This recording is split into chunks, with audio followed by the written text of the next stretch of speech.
What?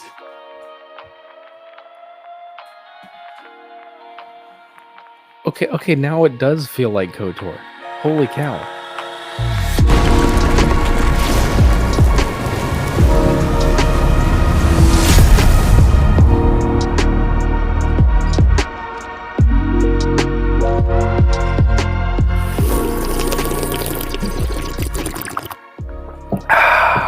Hello and welcome back to Coffee on Korriban.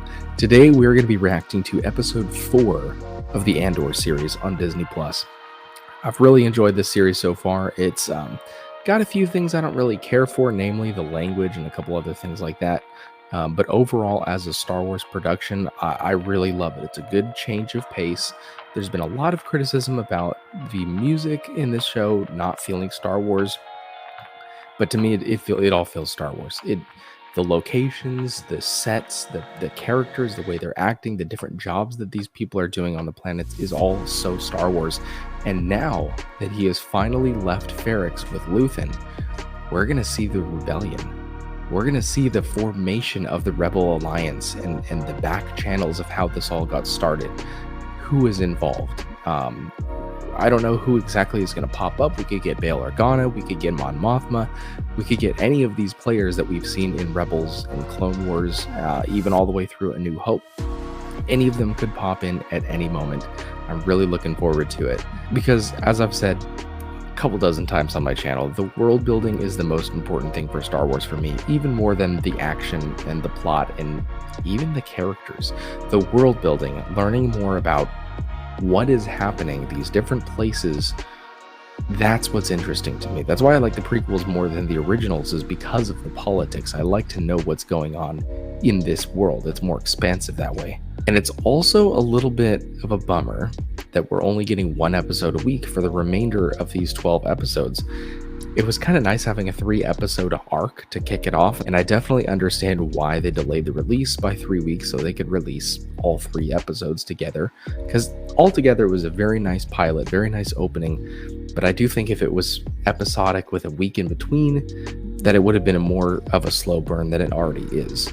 And also, if this is your first time here, first off, thank you very much for clicking on the video. That really helps all on its own. If you want to be a part of this community, go ahead and hit subscribe. You don't have to, but I would greatly appreciate it. We do live streams every Monday night at 10 p.m. Eastern, subject to change because I have 2 very young padawans.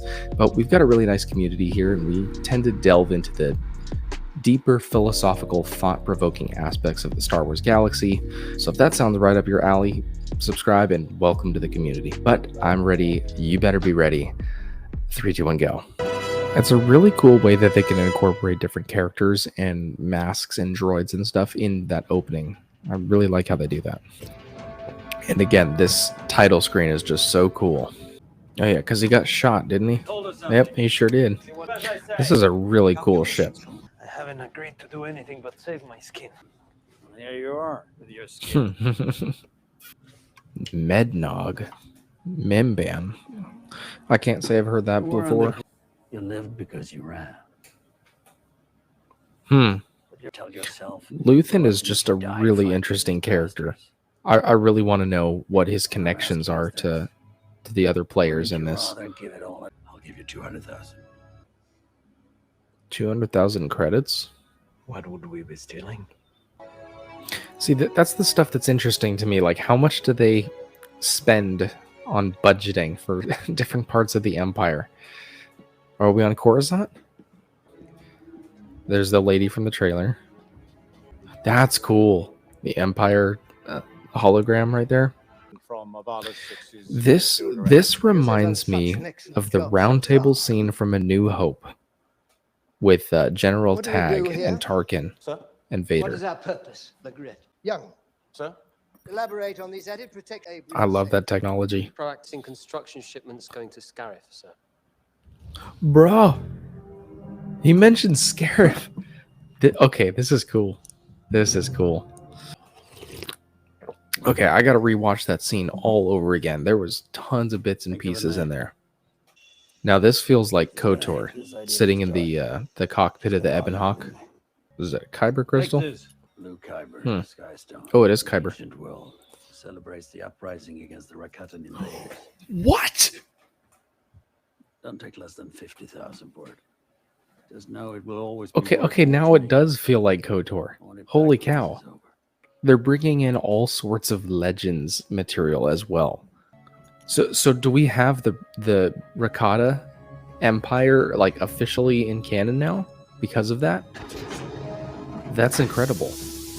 So Fonder, is that the name of the ship? Like the type of ship? I can't believe The next 3 days, if for any reason, look at me. You wanted to lead.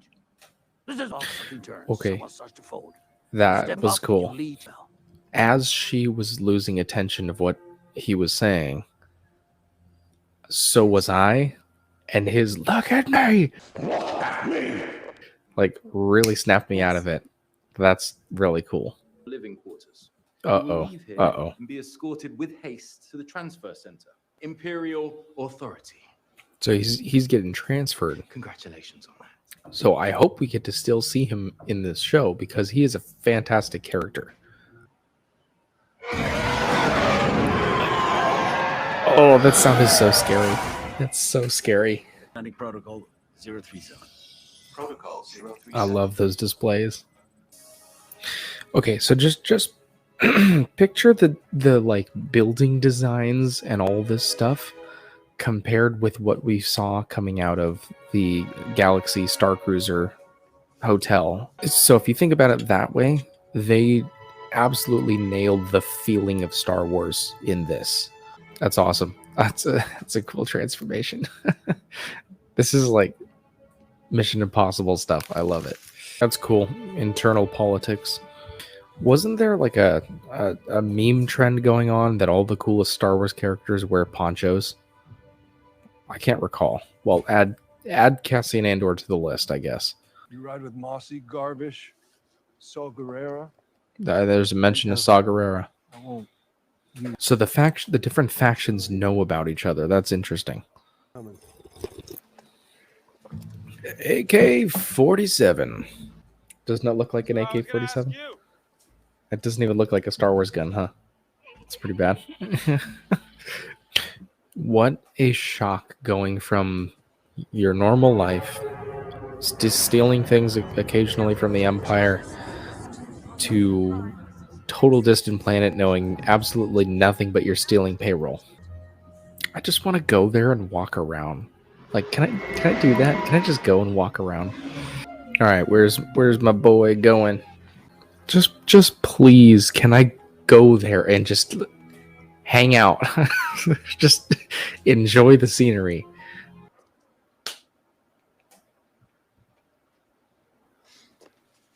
That's a cool moment of humanization that we've never ever seen from the Empire before. I don't think we've ever seen a hint of anyone in the Empire having family. That's really cool. you drive. Mon Mothma. There we go. We know. Is this going to be like the end of Solo with all the artifacts and stuff? Is that Mandalorian armor? Uninterested in military artifacts. Are we going to get a tour? So let's start with the oldest one. It's a Udapawan monk culture. You see the ceremony Star Killer? in many places, but this is the From real The thing. Force Unleashed? Unique. It's a treasure for the true aficionado.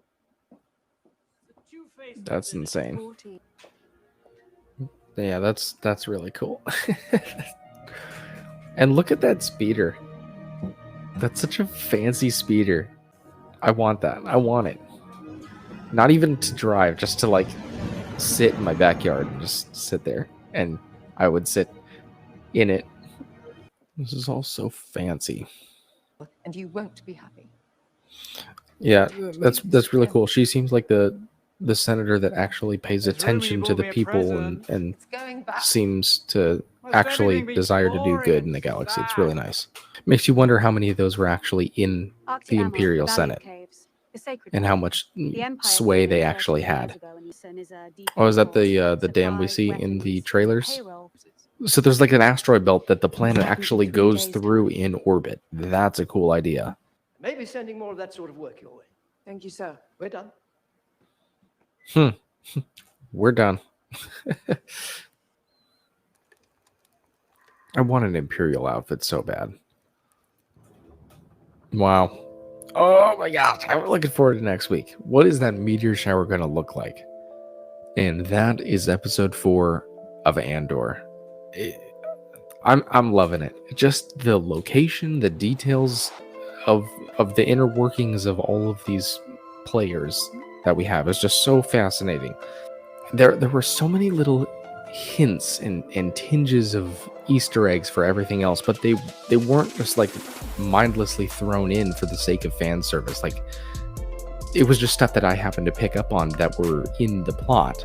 But I think the thing that I'm floored with the most about this show is still just the set design. It just, every place looks legitimate. It looks Star Wars, which is a very subjective term to throw around. It feels like Star Wars, it looks like Star Wars, but it really does. The communications, the binoculars looking around, the displays, the readouts. It goes back to what I said last Monday on the live stream, that Star Wars technology, they've excelled in certain areas like space travel, levitation technology, that sort of stuff, but they're very far behind where we are in 2022 with, communication and screens and readouts. But it just seems like they've done everything right except for the AK-47s, because those are clearly AK-47s, which in real life, not a problem. In Star Wars, it takes you out of it a little bit. And also, from what I gathered of this meteor shower supposedly that's going to be taking place, the planet's orbit crosses paths with an asteroid belt. And they're not really like asteroids, they're just tiny crystals that burn up in the atmosphere as the planet crosses through that belt. That is so cool. Just the theory of that is like straight out of Interstellar or something. That's a really cool concept. But it does beg the question, if that was a repeated annual thing, that the planet would go through the belt and, happens, once every 3 years or so, I think is what they said, would that destroy the belt and it wouldn't exist after that? Or would the belt be massive enough to where those little punching holes in that, burning up the crystals wouldn't really make a whole lot of a difference over time? I don't know. It's a really cool idea. I can't wait to see what it looks like in the next episode when they're going to pull this heist off, but we got to wait a week.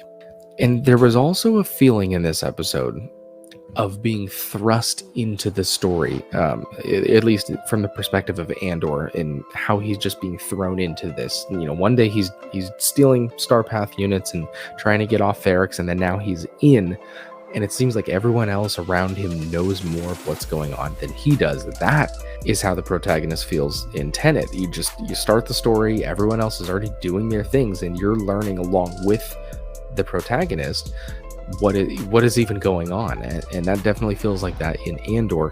I guess he's got nothing to lose at this point, although I don't know if he's wholeheartedly in with the rebellion. He kind of has an idea, I'm sure, of what's going on, but he's not fully committed to the cause yet. They mentioned Saw Gerrera, so it's very interesting. Do these different factions know each other, work with each other?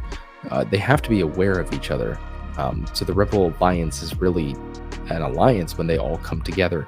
I hope we get that. Probably something we'll get in the next season. But I'm floored with it. There's a lot of implications. There's a lot of really, really cool details that they threw in. I can't wait to talk about it on Monday. If you guys want to be a part of that live stream, join my Discord. Make sure you're subscribed, and I'll probably bring you on the show, and we'll talk about this show live Monday night, 10 p.m. Eastern. I'm just really liking it so far. There's a lot of details in this. I got to watch that over again, and I'm happy. I'm happy with it. But that's going to do it for this video. If you've watched from the very beginning, I really appreciate your time. May the stash be with you, and I will see you wherever I happen to see you in the galaxy.